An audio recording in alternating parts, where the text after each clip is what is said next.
The vast majority of the patients I see are between the ages of 2 and 5, and it's this group, particularly the 2 to 3-year-old children, who I use the Cardiff cards most in.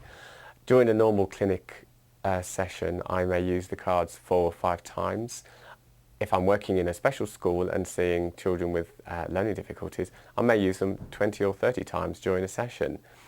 I find them a very useful tool in the assessment of vision, particularly that not only are they quick and easy to use, but they do yield very accurate results. The results are accurate enough not only to tell me what a child can see, but also to be able to allow me to plan treatment.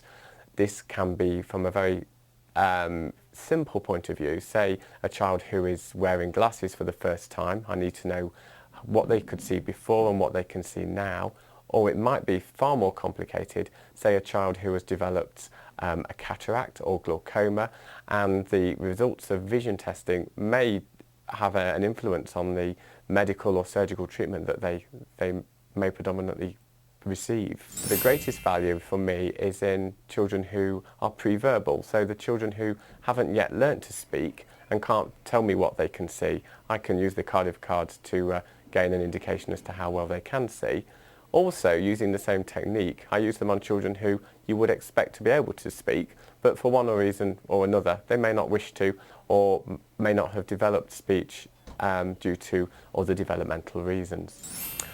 I also use the Cardiff cards in an adult population. These could be adults who have had learning difficulties all their lives, say adults who have got Down syndrome, or adults who have unfortunately developed dementia with increasing age.